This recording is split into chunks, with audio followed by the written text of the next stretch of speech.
If you're walking around the greater Philadelphia area on the sidewalk or roadside, and you happen to see a young man wearing a backwards hat or forwards hat and sandals, like sandals that you can do many different things in, then you might be seeing me, and my name's Aaron. If you see someone standing, it's me, Adam. And that's all we do. We wear sandals and we stand here on the Kenan and Kel podcast with Adam and Aaron. I think I just, the fact that I wear sandals, I think gives a lot about my character away to people. I've had people make fun of me, absolutely, for wearing sandals. But listen, the sandal guy. I got to let my toes breathe. So, well, it's the first time it's coming up on our show. So That's true. I don't know how passionate you are about them if it's waited this long. Well, for the majority of the time that we did our show, I lived in the city, and then you don't wear sandals in the city. I get that. Okay, so maybe it's like a very, very like suburban, rural thing to wear sandals, but I wear sandals all the time now. We're also recording this in August, so yeah, like wearing sandals is like a whatever thing at the moment. This is Kenan and Kel with Ab and Aaron. A podcast where we talk about every episode of Kenan and Kel, the 90s Nickelodeon sitcom. And we ran out of things to talk about, so this time we're talking about footwear in Kenan and Kel. Just kidding, but Adam outfits, best outfits might be a good. That might be a good episode in the future. That is actually really good. Yeah, that's tough because I don't have that in my notes. Well, I do, but the visual component of that's going to be important. Maybe I'll do a first video episode. Well, I mean, maybe we could do. You could do Netflix, Paramount Plus. I'll give you my login. You could just click through. Yeah, we could do a PowerPoint party version of the podcast. Kenan and Kel. Yeah, we'll have a Kenan and Kel webinar for all of our loyal fans. Yeah, no, I would love to get someone in the fashion industry to like be on with us to help describe what we're seeing. Yeah, that'd be good. But no, this one's about an era that, before and after Kenan and Kel proper, and an episode that I call Kenan versus Kel: The Rivalry, Rift, and Reunion. Yeah, so a lot of times when you bring up to people that you are the co-host of a Kenan and Kel podcast, which is a very obscure thing to share with people. Outside of the media world, but you bring this up to people and they're like, "Oh, didn't they break up?" And it's like, well, I mean, I heard Kenan doesn't like Kel anymore. Yeah, didn't Kel die in 2008? Yeah, a lot of rumors and hearsay and kind of people. Not everyone's as up on the Kenan and Kel news as we are. Right, and you got to think, okay, it makes sense that there's a lot of gossip surrounding Kenan and Kel and the years after the show aired, because that's when the internet kind of got big, and internet gossip just started, right? Yeah, you have this international, global gossip about who do you talk about? Well, people that you know about. And who did everybody know about back then? Well, Kenan and Kel. A celebrity that you haven't seen in a while is prime for that kind of stuff. So, this is part going over Kenan and Kel's history around the show, and kind of there was a separation, but things are much better now, and that's the era that our show exists in. So I want to celebrate it and kind of outline exactly what happened, why we suspect things happened, or put our own little interpretation on it. But we also are going to, of course, obviously, respect the professionalism of these two actors, because they are professionals. And that's, I think, Adam, that's probably what we're going to find out after having this conversation. These are two individual, independent actors who are making their own ways in the entertainment industry. Lumping them together, it's not a SpongeBob and Patrick kind of deal, right? So. No. Yeah, like everything, the rumors are rarely fully true. That's right. So we're here to clear the air.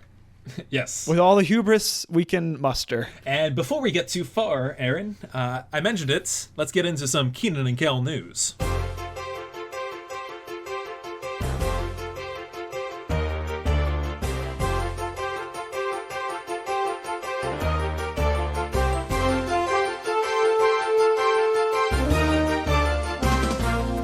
So on August 11th, that'll be the past of when this episode goes up, but there's a ceremony to honor Kenan Thompson, who is getting a star on the Hollywood Walk of Fame. Whoa, a star? A star. I'll be honest with you. I thought this was a bigger accomplishment than it truly was. I looked up the number of stars. How many do you think there are? Well, now that you prefaced it like that, before you prefaced that, I'd probably say there's up around 1,000. Mm-hmm. Yeah. And after that, what are you thinking? What, 5,000? No, halfway there. Kenan stars the 2,728th. It's a lot of stars. Hollywood hasn't been around that long.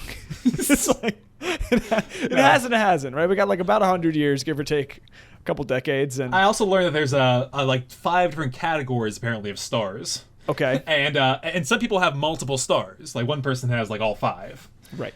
For stuff like radio and recording and all these different aspects. What about podcasting? Is that one yet? I hope it falls between radio and recording, because I would like to submit us one day. 20 years. We're still recording. Going back over our episodes.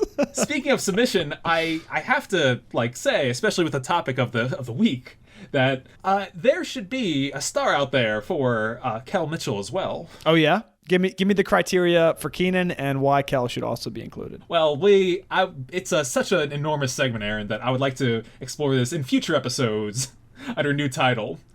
I haven't come up with it yet exactly, but I'm thinking something like A Star Is Peeved. But certainly, it can't be too difficult to get Kel a star. Okay. All right. Well, yeah. You're leaving me hanging, but I guess I'll just hang out here for a little while.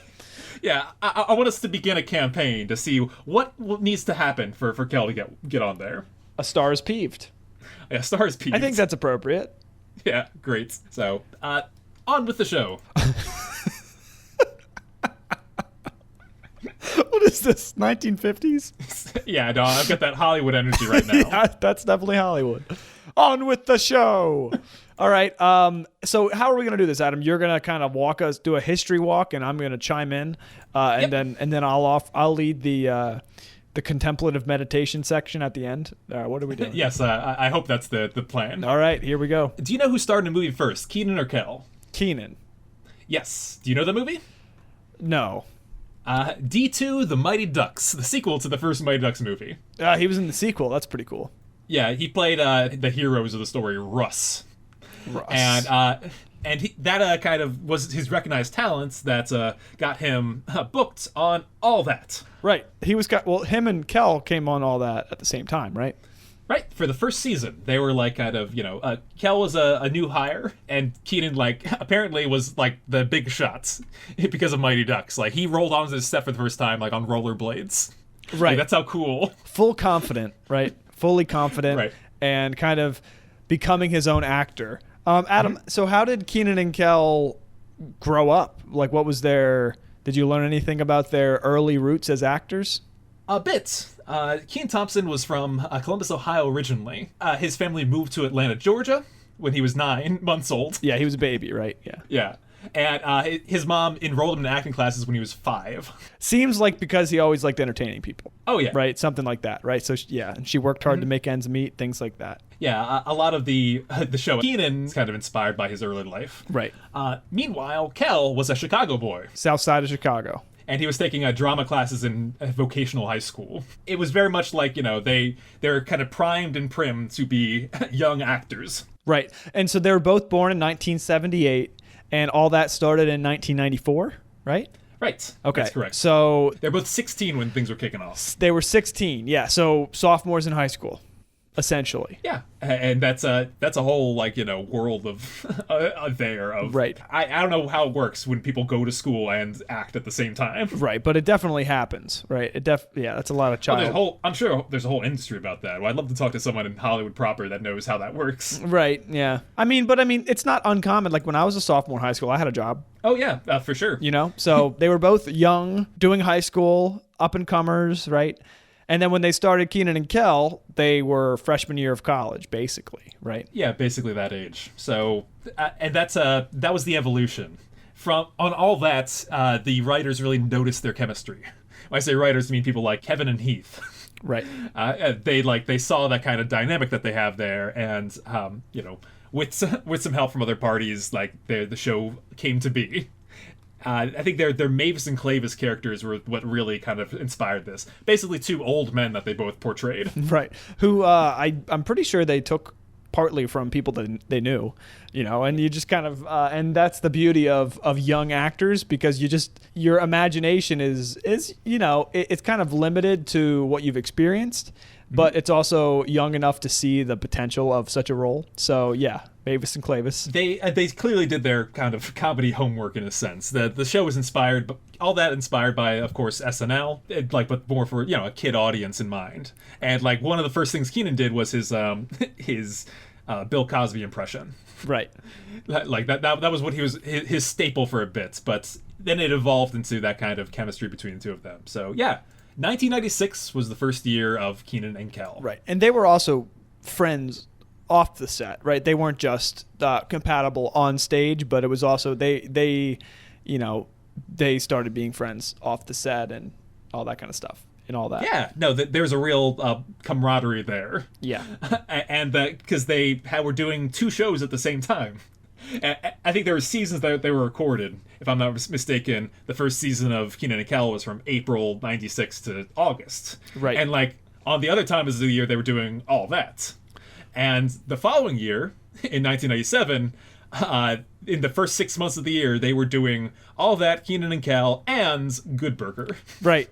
Yeah, so I heard Kenan in an interview say, they didn't have unions back in the day in Florida. So they would just kind of work, and that was fine with them because that was a dream come true, right? They would be like working 12-hour days, and there was no kind of laws or rules against it. That was just kind of how it happened.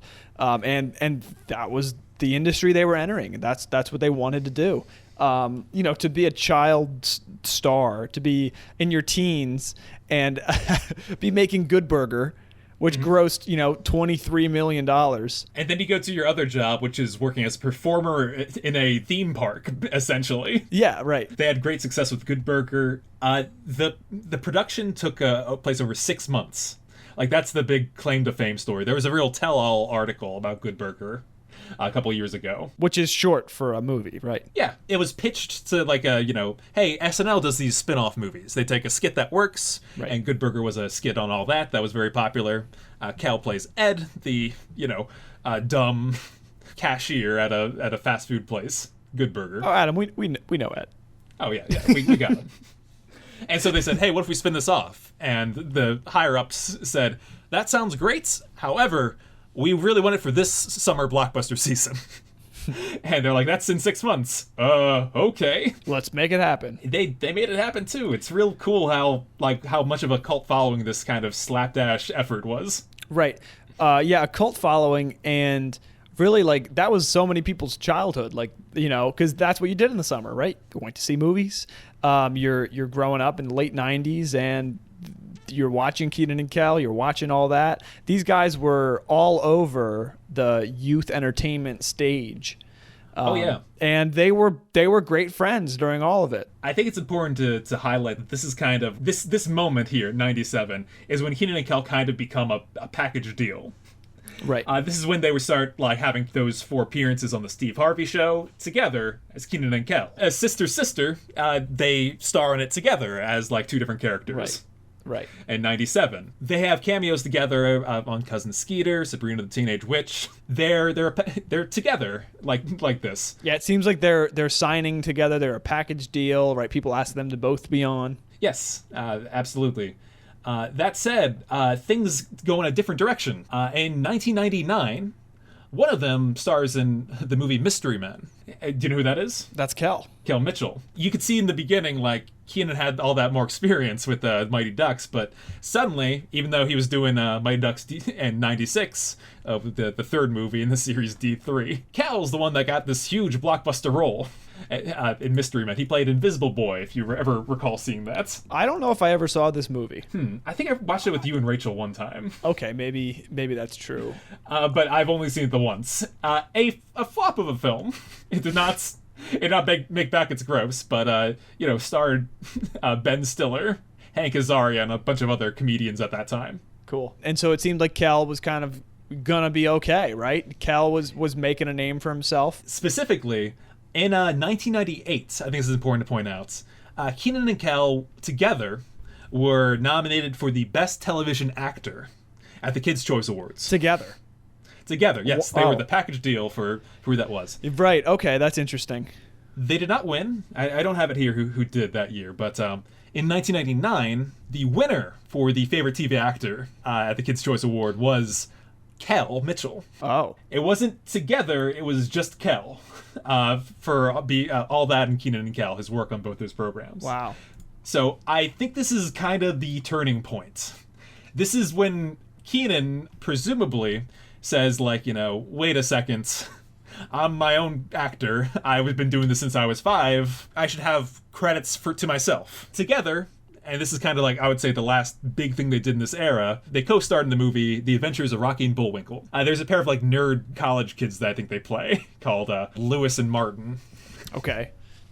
But that's kind of the last time they're seen together for a bit. Right, and so before we get into kind of speculations about what we think happened, let's just keep going with the plot. Sure. This is where their paths diverge. Kenan starts to have smaller cameos in bigger movies, like Big Fat Liar in 2002, The Master of Disguise, Love Don't Cost a Thing, My Boss's Daughter, Barbershop 2, and eventually in 2004, he has the starring role in a big movie starring a big boy. Do you recall? Fat Albert. Yes. The poster the character from that one, and it's really a shining moment for him. Especially because of course, the Bill Cosby tie-ins, right? Yes. He kind of was inspired by Bill Cosby's comedy from a young age, and now he kind of gets to play this famous role, right? Yeah. Meanwhile, in that time, Kel has a couple cameos on The Proud Family, The Nick Cannon Show, and it's much thinner of a list. His big standout one is just a voice acting role as T-Bone on Clifford the Big Red Dog, which he did an amazing job as well. He was nominated for a Daytime Emmy for that performance. Oh, wow. Yeah, which is really cool that he's got, had an Emmy like nomination under his belt like that young and that hot off of Kenan and Kel. Right. But not a lot happened like in his major ones. Nothing nearly as big as Fat Albert's. And in 2003, the two had a this is the big rift moment, I would say. Okay. Or the start of the rift. This is still kind of back and forth with them. So in 2003, Kenan and Kel both interviewed for SNL. Yes. Saturday Night Live, the go-to place for comedians back then. This is how people break out. This is where, I'm thinking through some of the classics. Eddie Murphy. Will Ferrell. Yeah. Adam Sandler. Stanley. It's a place where kind of comedians get a big springboard into future projects. They both auditioned at the same time, and do you recall what happened? Kenan got a call back. Kel flopped his interview. So supposedly, the legend goes, and did not get a call back. Yes. Did you hear his recapping of that story? He was essentially dancing around, and he knocked over a table that had somebody's drink on it, and they were not impressed. Yeah, I think it was like start with some nerves, and it didn't really pay out the way that he wanted to. And it's big. It's a real important role. Like, this was their opportunity to do this, and around this time, it was Kenan kind of started to say that, hey, my last name's Thompson. I don't want to be and Kel. And yeah, we have this rift moment where Kenan gets kind of the job of his dreams, at the time. Okay. Yep. We're still talking about young actors or young people, right? They're not much older than me right now at this point. 2003, they'd be what, in their low 20s?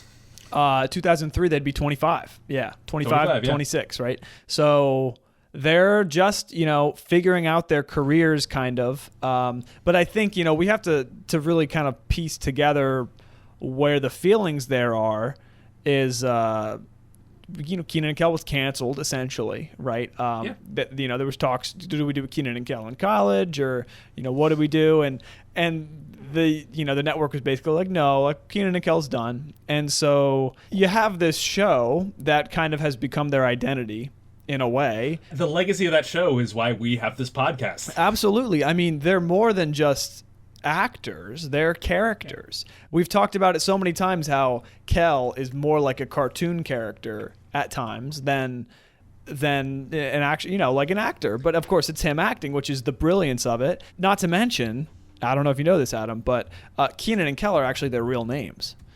Yes, that's very important. That's true. It's important. That whole thing, their whole identities, literally their names being attached in a show that ran, and they didn't really have that much creative control over, right? So this is not their project. This is Nickelodeon's project that they get to add their special touch to. And Kenan was having a little bit more success than Kel after the fact. And then the SNL thing really kind of...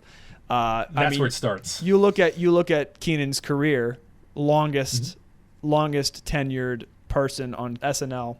Hey, no spoilers. This is that defining moment, 2003. Although I will say that there was still a lot of good blood between them. Yeah. On April 23rd, 2005, they both partook in the All That's 10th Anniversary reunion special, which is, I recall, a huge event back in the day. Like, it was a big hour special on events leading up to it, and like they introduced new cast members. They had skits from like all different eras of the show, because 10 years is a lot of time, and for a show that has like kind of changing sketches and changing actors, it was a really great opportunity for them to get back some old actors. Right, so they got back together. They did, a famous Good Burger sketch. Is this the first All That Good Burger sketch after the movie? That's a good question, right? But it's this big reunion, and again, we're talking about people's childhoods here. And that's a big deal. So yeah, they still had their moments where they worked together. I shared 2 links with you, and I can definitely want to share them with the group. The last sketch is like this giant crossover one that has all kinds of characters bouncing off each other. Kel is reprising his character of Coach Cretin, and he's like busting through a wall and failing to break it down. And it's Kenan plays Principal Pimpel, a character of his. He's on the couch right now, and he is busting up laughing. That's how he is like loving the show that Kel's putting on. I just want to say, at that moment, there was nothing bad between them. Still good times. Shortly after, apparently on SNL, there's like you start off and you're a rookie. In October of that year, 2005, Kenan becomes a repertory player on SNL.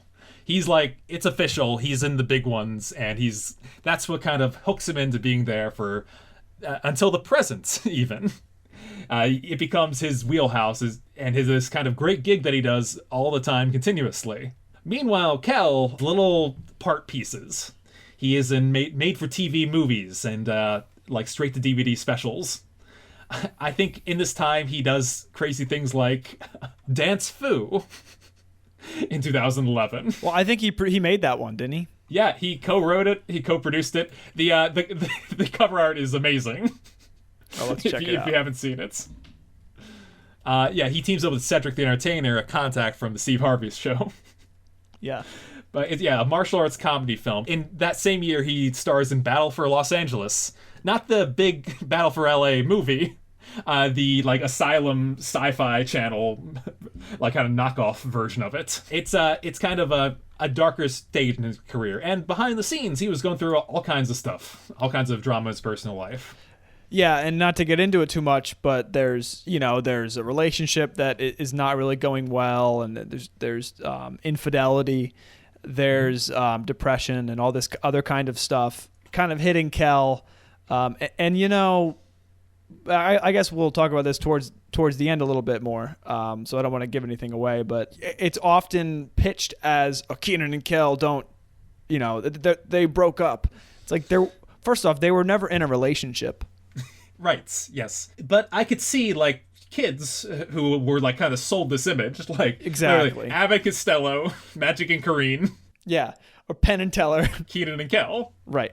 And they were paired up with the greats, the great comedians, and, great comedian duos stay together for life. But that's the thing, though. They do form those relationships later, in around the age that Kenan and Kel are now in history is usually when those partnerships happen. Yes. It doesn't start when they're like children. 14. Right. And then Coolio writes a song about them, right?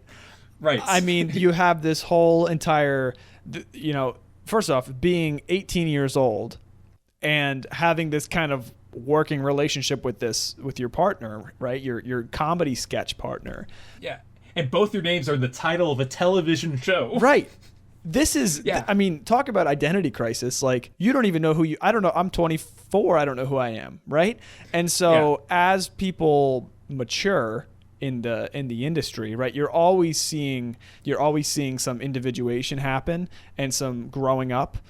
But it was almost like Nickelodeon in a way, put them in this brand image box that they had to break out of themselves. Yes. And it wasn't very comfortable to do. Like, they were working for Nickelodeon for 6 years. And they're still involved in the reunions and stuff like that, but there's no support afterwards to say, okay, here's your agent, and here's how you do this and do that, and here's how you make a name for yourself. No, Hollywood is... You have to go out and make your own name for yourself. You don't get any help that way. And it's real tough for child actors. Right. Jeanette McCurdy, who starred in iCarly, just came out with a new book. Oh, yeah? Kind of going over this period in history. As we may have mentioned, they rebooted the series and she didn't want to be part of it. Like, she was so kind of scarred from her time as a child actor. Right. And kind of things that are put on her by producers and her own mother. Yeah. To, like, be like the breadwinner for the family. You've seen this happen before countless times with, Disney stars. I'm glad that in our modern day that more light's being shed upon this and how there are like rules about kids working a certain amount of time. At the same time, I really liked, I saw this interview, I forget which one it was, but it was about Kenan talking about, his growing up.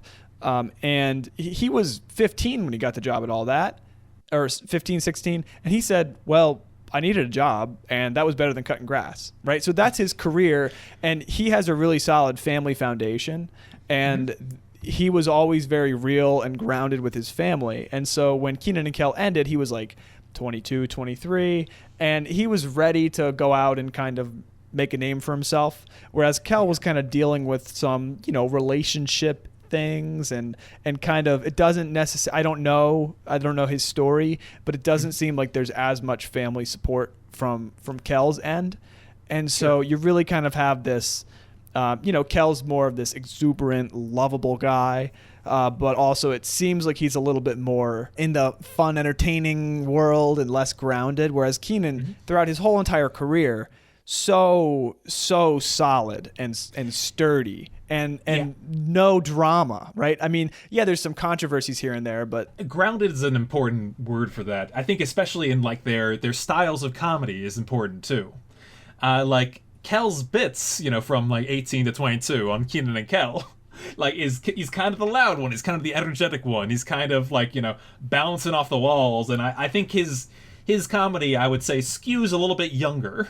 Right. I think when I was a kid watching the show, like he was the part that I really zoomed in on. Sure. Where Kenan's a little more reflected, a little more like kind of composed, verbal comedy. And I think that really helped age him into more success in these aughts. Right. Verbal comedy, a little bit more adult, right? He's always trying to be older than he is. He's always trying to make money. He's always scheming, which is definitely relatable to people who, as they go throughout life, right? As we said, the first sketch on All That when he was Bill Cosby, like that literally translated 1-to-1 with him playing Bill Cosby on SNL, like 10 years later. Right, and there's kind of this through line of his career, but also in Kenan and Kel, I mean, we've talked about it a lot. It's his fault, right? He creates these schemes. He's kind of the bad guy, the bad influence, the one your parents tell you don't be like him, right? And that's kind of the point of the whole show. It's like, don't be greedy like Kenan. With literally your name associated with that character, I think that caused some issues, and they both wanted to move away from that. Because they're actors, like they're on the world stage, like sure, everyone's watching them. I don't think anyone wants like their early 20s to be on visual record for the whole world. Nope. Right. You do things that are embarrassing. You do things that, it's like dance foo. Right. or just you do some goofy things that you're like, well, that was the job. It was for kids, right? And that's kind of this as you watch interviews, you're like, that's this justification for this role. And it seemed like they both wanted to mature in some way, right? I mean, you think about their idols as kids, right? Bill Cosby, Eddie Murphy, and these different kind of stars in this era. And it's like, well, now it's time to, and I heard Kenan say this a few times in some interviews, get in the game. Right? Yeah. Right. Now it's time to get in the game. All right. You're done doing the kids show. Literally, like Kenan has a line. He's like, okay, now like after doing SNL, I was in the game for real. Yeah, he was in the game while Kel's still kind of on the side. On the fringes, right? You're not really a player yet. You're just kind of this supporting actor always. These are the conditions that when social media was popping off with like MySpace, it was a common rumor that like, oh, that celebrity you haven't heard of from a while, like they died. Yeah. And that's what spawned like these kind of Kel's dead rumors. Yeah, and it's like, no, he's not dead. He had a difficult kind of personal life, and he dealt with mental health problems. Not everyone has the same pathway through media, especially with we talked to Biagio last week. People like change in major ways. like even if you were a kid actor, think that could go in a totally different direction. Right. And thinking back to our interview with Biagio, right? Like he started this production company with his wife. Like they were married, right? And they started a professional relationship together. Kenan and Kel, they just so happened to be on all that together. Like they didn't even choose that. They chose to do Kenan and Kel, but it was just fate. That was, right. It was like that was the best opportunity at the time. Fast forward a little bit, they wanted to become their own people, and they were dealing with their own things. I think we've covered it very well. The big kind of spotlight for this rift happened in November 27th, 2012, when there's a TMZ video. Called basically Kel's breakup video is how I would describe it. Right. Where first of all, I've never been a fan of TMZ. I think they suck in major ways. Tacky. It's very tacky. It feels very much of an era that makes me feel just dirty. Like it's the worst kind of a paparazzi. It's like if punk rock kids were in charge of reporting. Yeah. And they wanted to make everybody else look bad, so nobody looked at them. Throwing them a bone, that was popular at the time. That was in style. It's the Tosh.0 era. Like this was totally A-okay. But in retrospect, it doesn't feel the best. But this one kind of started off with how Kel was very much he doesn't want anything to do with me professionally. And the voice that they used made it sound a lot more negative than I think it truly was. They had a follow-up interview with Kel in 2014. Right. What had happened was, I think it was a Kids' Choice Award style event. It was supposed to be Kenan is there and he introduces Kel to show off this award that's going out. Kenan couldn't make it, sent in a video and didn't mention Kel. And they were like, ooh, what's the scoop? They were looking for all the dirt to kind of dig up. And if you watch the video, the title does not match the vibe at all. It is fully just Kel be yeah, we're just doing different things. It's unfortunate that he wasn't able to make it, but I felt a little weird, but not in a major way. It was totally different than the vibe that TMZ was trying to frame it as. Well, he's like, well, Kenan works on Saturday, so I wasn't expecting him to be at this Saturday event. Yeah. It's like, okay, it really isn't that much more complicated than that. There's a shade of shade there, but not much, not enough to blow things out of proportion. During this time, we find out in some interviews that Kenan and Kel weren't communicating very much. They weren't talking very much, but that's because Kel was living in Los Angeles and Kenan was in New York doing Saturday Night Live, right? They're on the other side of the country from each other. Yeah, and they also drifted professionally. They weren't working on projects together because Kenan had his own things and Kel was working on his own things. And Kel, around this time, he goes from his darkest point, which I think he described as living in a bad part of town, 1-bedroom apartments, and the electricity bill goes off. Right. It's after a divorce with his first wife, who was unfaithful. Bad things happen with his kids and custody battles and things like that, and he loses a lot of his money that he did have from his young fame. And he just it's kind of like a sad downward spiral, you could say. But then, he gets really excited for all that reunions, these Nickelodeon things, because that was a place where, he had a big impact on culture. Yes, and I think that he finds that's footstep again. Around this time in Sam and Cat, the Nickelodeon series, right, he returns as a character. Right. That's in 2013. And yeah, shortly after, he gets these kind of bigger roles back to his Nickelodeon roots, which is great. The big moments, though, when the Kenan and Kel reunion happens, September 23rd, 2015, on The Tonight Show. Yeah, that was, 27 million views on YouTube. This sketch is hilarious.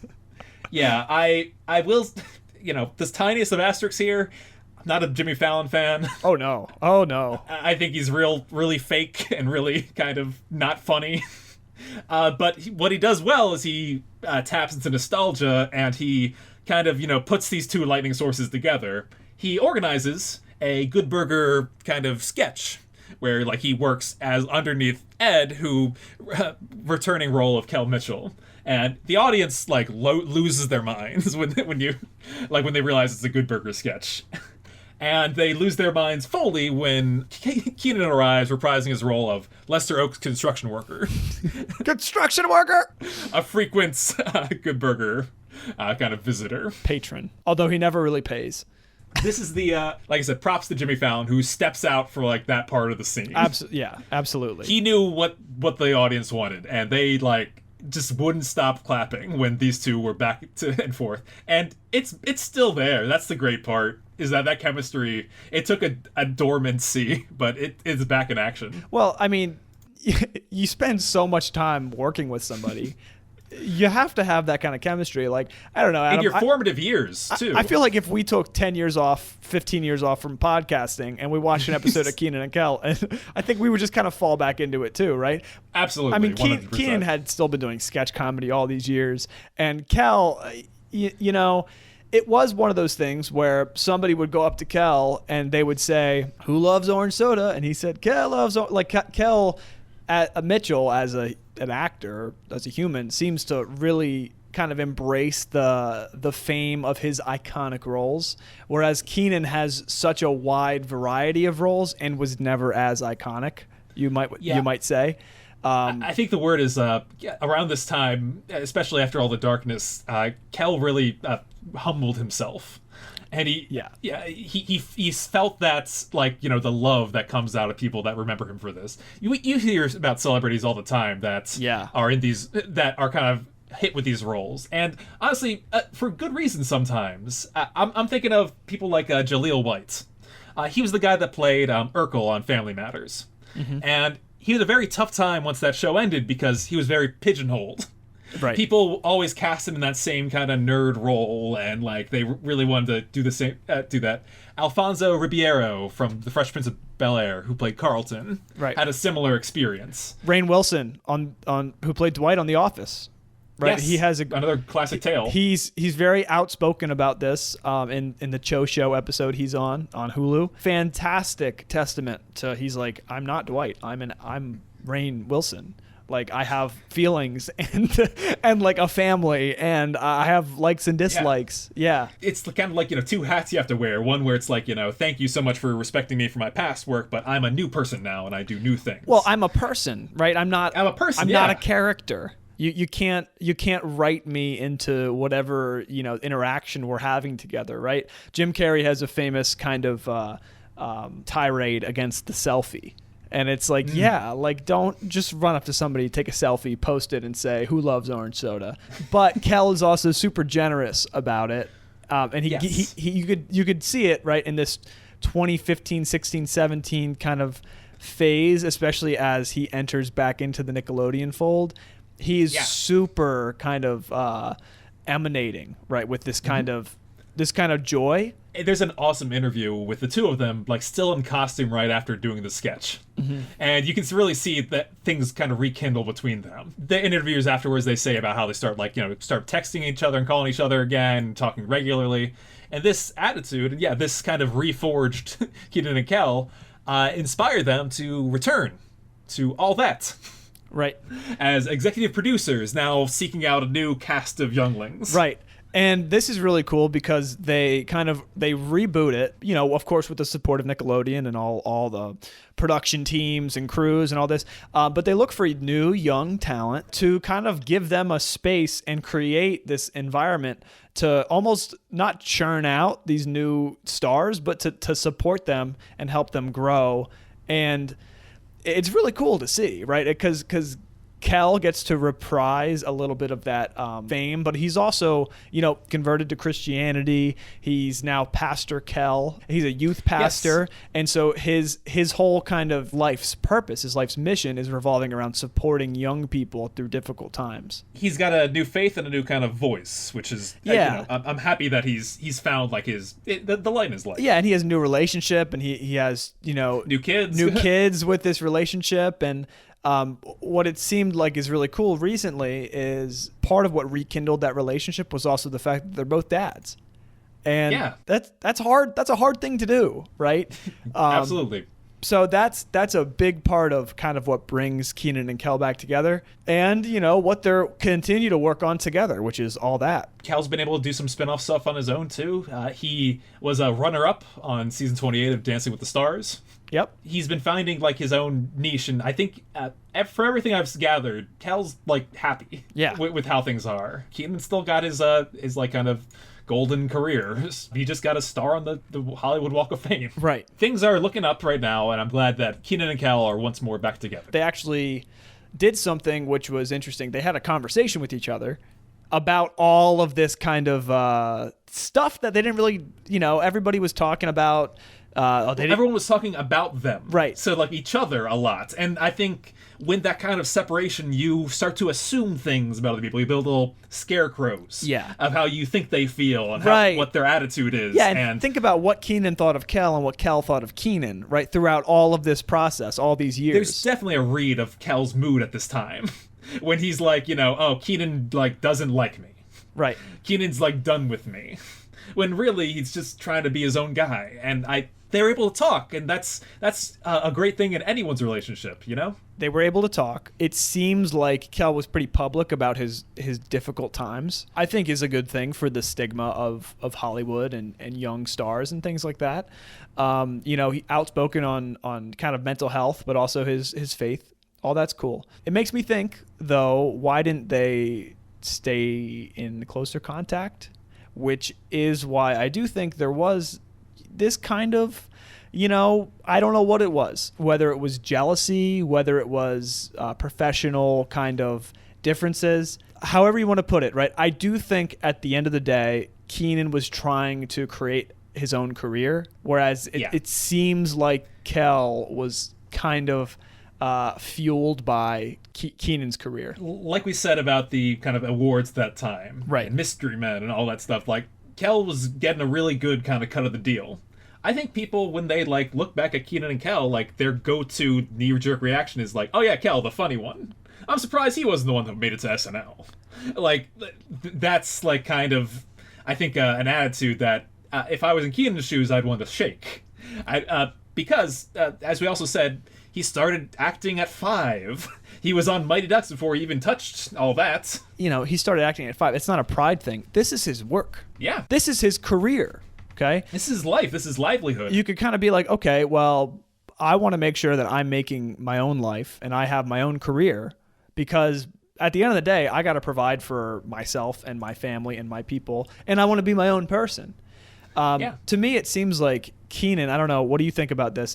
It sounds like Kenan also was interested in acting in different roles outside of comedy, but he usually gets the comedy roles because he's pretty funny. I think there's something to be kind of gathered from the fact that Kenan is the longest member on SNL. I think that, sure, there's a real, like, that's awesome that he's got that record and stuff like that, but it begs the question, like, is like sketch comedy kind of his like peak? Mm-hmm. Is that like the most kind of stuff that he can do? Like, that's his, did he get comfortable in that and just kind of wanted to stay there? He branched out a couple times, did some movies, but he's like, this is enough. Well, what I would say to that is, it seems from his interviews and from kind of learning about him, it seems like he is very grounded, but he also doesn't want to go out and beg for jobs, which is, he is voiced very publicly, he does not like auditions. He doesn't think it actually is a good capture of character, and he's had his own controversies with auditions when they were trying to get some black women on SNL, and he basically said that a bunch of people came into audition, and he was like, none of them are that good for SNL, and so like there's this whole kind of thing with Kenan and auditioning. Is this a part of like his career development? I do want to say I don't know that full story, but I do recall that it was kicked off because he said, like, stop casting me as playing black women. Yes, that's what it is. Yeah, that's what spawned it. Right. So. No, and he was kind of the head of this controversy, but at the same time, and then he was involved in the hiring, and then they're just like, what? You don't think black women are good enough for this show? And he's like, no, like that's not what I'm saying. So it seems like there's this kind of thing with Kenan and auditioning. Also, who knows? It seems like his mom had to, work hard to get him through acting school and stuff. A lot was invested in his career as an actor. And it wasn't like a lucky break or anything like that. Like, he worked hard to get it. Not saying that Kel's was. But from that perspective, the practical perspective, right? He's getting paid well. He is in no rush to exit SNL, even though he made a show, Kenan and stuff like that, and so he does his little spin-offs. But part of the reason people leave SNL is they take a big risk on a project, and sometimes it works out, sometimes it doesn't. There's a whole list of SNL once stars that crashed and burned. But also, he's great at SNL. I think he loves it. Yeah, no one would do it that long if they didn't love that kind of work. Yeah. Definitely. So what should we do now, Adam? Should we kind of summarize? Should we talk about? I think we have been a little bit, but yeah, I think we've been wrapping things pretty well here. I'm very happy that Kenan and Kel are back together, and I'm glad that they both got to this point in their career. Because 11 years ago, I was very sad to see Kel in Battle of Los Angeles. Right.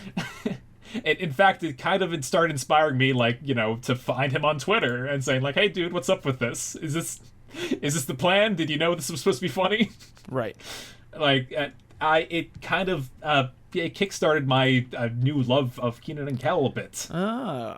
And Kenan was always in the background. And I'm I wonder, let's go back to the formula here. Let's see what was going on Kenan and Kel. Kenan and Kel was just the X into wonderful people's career, where they met up, it worked out, and they've looped back around like a DNA strand. Yeah. And I don't know if they'll be together forever, if they're always going to be on the same page with things. I could totally see them going off and doing two very different things again. I'm happy that Kenan and Kel are doing well. Yeah, I think that's kind of it, right? The nitty gritty of their personal lives and of why they made the decisions they made, and was Kenan jealous? And it's okay, let's get back to brass tacks here. They were young. They, this was the beginning of their careers, really. Because you expect they're 43, 44 now. Listen, that's still young for actors, right? They have a whole career ahead of them still. Yeah. Plenty. Actors don't retire in their 60s either. No, this is a lifetime. Regular people. And it comes from a love, right? And you wonder, what is their love? Well, it seems like Kel, a big part of his love is his faith, and so he's putting energy into that now. Kenan, it seems like he's, starting to give back to the kids and things like that, and, they both still have young kids and all that, so... Yeah, I will say at this moment things are swinging well for Kel. He's doing a childhood book series. Mm-hmm. He's got a couple other books that he's published. And Kenan at the moment, he did this sitcom named after him last year. It had 2 seasons and it's done. They've officially pulled the plug on it. Yeah. It's people's careers are it's a testament, it's a history, there's ups and downs, right? So I'm happy I'm glad that we have a segment on our show where we follow them and we see what's up in their world, because it's more than just 4 years of sitcom. And Adam, Kenan has a podcast. Did you know this? I did, yeah, and Kel's been on episodes. Yeah? I think it's going to be our venue to one day talk to one or both of them. That'd be cool, right? Yeah, but they just came out with an episode the other day, and the 121 episodes you already know with Kenan Thompson and Tani Marol. Everybody's doing their own thing. We don't need to kind of tell these backwards stories about, but I think it is helpful to know that. Let's do what historians do and cover the history, and not TMZ does and exploit it. Right. And at the same time, if there is a bigger story here, I think the bigger story is young fame and the difficulty with individuating when you have a character to play. When people associate with you with a character. And like we talked about, this happens with other actors too. So I think, if there's one thing we can do as fans is recognize that the people we love on TV are, of course, human beings who are working a job, and they are people too. When you meet a famous celebrity, I would say don't take a selfie with them. just like say hello and respect their space and all that stuff. You can ask for a selfie, totally. You can, yeah, do your thing, right? Kel does cons and stuff like that. You can like walk up to a booth where he's at. Oh yeah, 100%. And like have a conversation officially with him. Or I think he's on Cameo as well. Celebrities aren't roadkill. Yeah. Don't treat them like that. Yeah, they're not caricatures of these characters, right? They're not caricatures of characters. Right, exactly. And I think the story of Kenan and Kel is not Kenan versus Kel. Were there some quiet years there?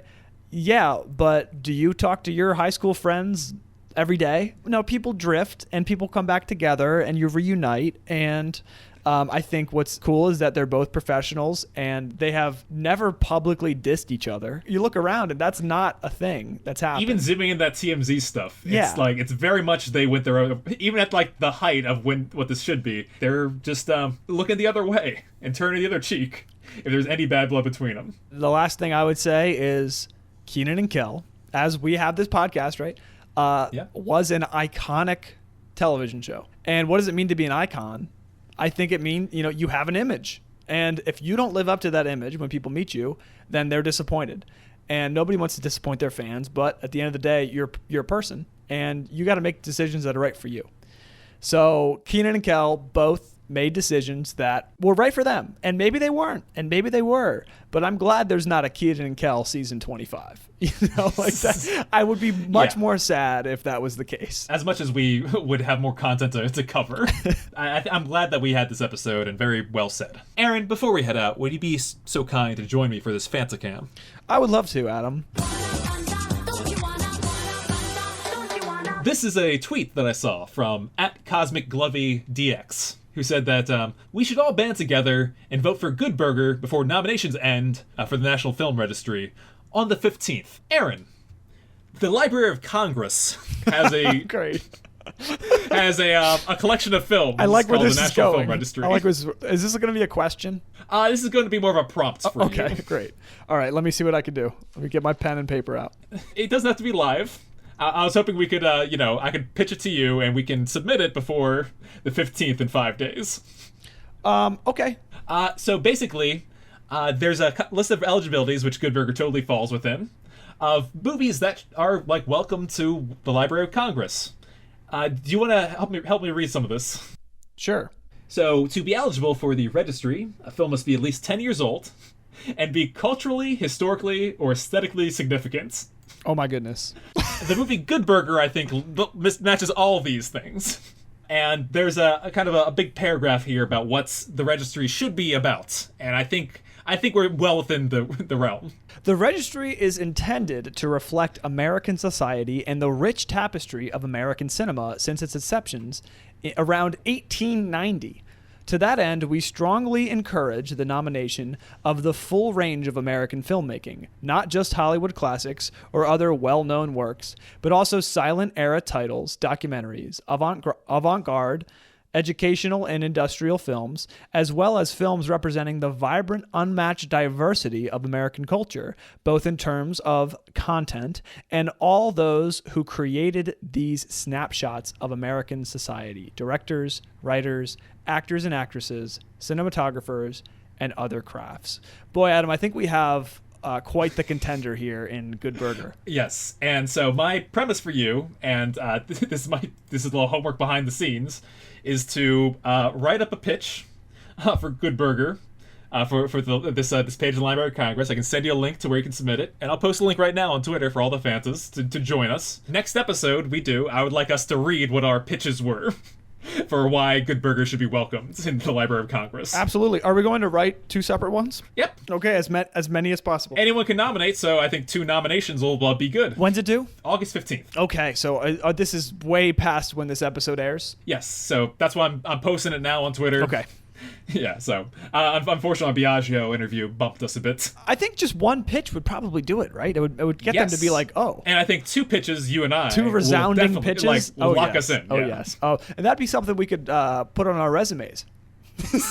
If we can get... Yeah.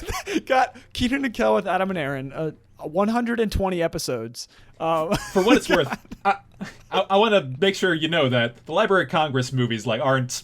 it's not a it's not all like Citizen Kane's and stuff like that. Like Shrek was like funnily added like a couple years ago. So like I could go to the Library of Congress and like I could check out. I don't know exactly how it works. There might be like a display, like a plaque that we can totally visit in like DC.